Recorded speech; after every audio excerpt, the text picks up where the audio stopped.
Okay, today is June the 9th, 2017, and right now we're looking at the south central water vapor map, and we're watching a giant thunderstorm, so like a supercell right here, being blown apart with a microwave, and we can see the blast pattern right along the northeast edge and all the way around, actually. See the color change. Looking at the infrared map, we can see the color change as well right here, and that blast pattern as that system is superheated and blown apart. Yeah, but here in the visible light map, we can really see some good detail. We have the night to day transition. We can see some photoshopping, and then we have the detail. Let's go ahead and take a look at this frame by frame. So we have the night to day transition. We can see where the microwave has just hit this area and also right there. Right here we have a huge crater which was hit earlier, several frames back.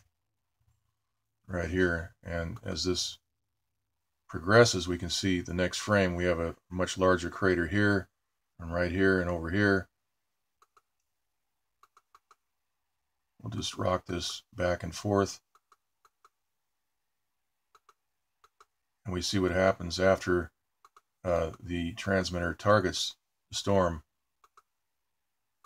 It instantly superheats the water vapor, and that causes rapid expansion. That's what causes these rings, these blast waves. These are basically shock waves, and that's what generates the blast pattern around the edge of the storm.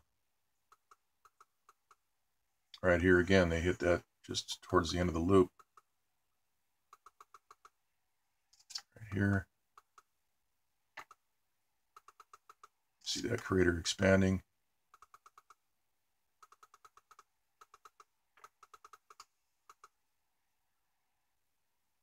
So we have some really good evidence. Look at the blast wave right here shooting out towards the end. There's about 4 or 5 different shock waves that are shooting out as that storm is superheated. Going back to the IR map, we see that color change. It's a deep red down on the right side, indicating the depth of the water vapor towards the end of the loop.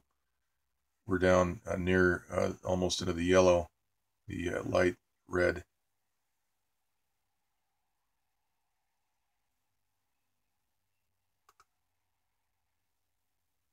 All right, so the people living up in northeast Texas, we'd like to hear what you saw. Here's a map of the Doppler map showing the precipitation in that area. Got Dallas right here and this big thunderstorm. I don't see any Doppler radar, or excuse me, NEXRAD radar activity in this map. That doesn't mean they're not diminishing the precipitation with the NEXRAD, but it doesn't seem apparent. We don't see straight lines anywhere. And we'll keep an eye on this. See right here, we see some evidence. But the fact that these weather people would allow that is the NOAA and the Department of Defense. They're the people that run these NEXRAD transmitters, and probably also the satellite-based transmitters. When they allow these storms to these dangerous storms to dump golf ball and baseball size hail, that's on them. They can stop that. And we've seen the radar returns and what can be done to stop these kind of supercells from damaging property and so forth. All right, so here we're looking now at the East Pacific water vapor loop, and we have a similar event going on here in the eastern East Pacific. We have Central America right up here, and both of these storms are being targeted with microwave. You can see the blast pattern right here, and also right on this guy right here. You see that color diminishment? Look what happens here.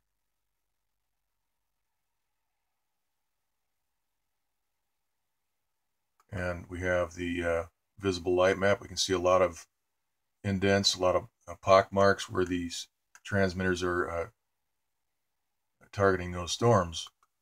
Let's just go through this frame by frame. Right here we see 3 areas and a couple of areas right here. there's about 5 areas right in that one storm.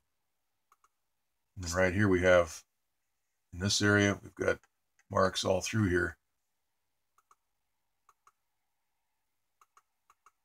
And notice what happens here. Next frame, everything expands. We have the shock wave that shows up. And we see disorganization in that in the storm. And look at the shock wave right here. I'm rolling backwards right now. See that shock wave moving out.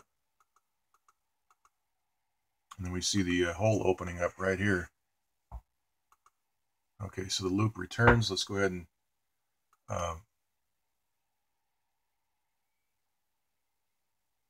can actually see a blast wave all the way around this one right here.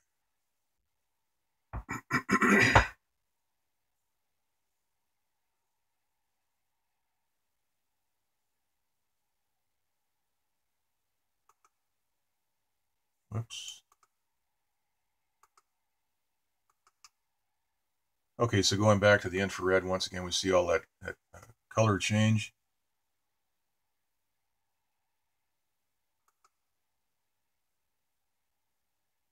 And this is where all the hurricanes are born in the East Pacific, most of them right down in this area. The waters down here are in the 80s right now. Looking at the Northeast Pacific water vapor loop, we have a thunderstorm down here. This is where we were just looking way over on the far right. Here we have a thunderstorm. This is being blown apart. We have northbound flow towards California. We have a blockade of high pressure right in this area. That's going to re-steer all this back into Mexico, as we're seeing. We have something trying to spin right here. Anytime you have a long, straight area of moisture moving across the ocean, it's going to start to spin counterclockwise, and that's what we're seeing right here. And also right here. There's actually two lows that are trying to spin. And so we've got another area right here which is starting to fill out, transmitter generated channel of high pressure, which will redirect and push all this weather down to the south and out of California. And right here, this is the jet stream, partial jet stream flow.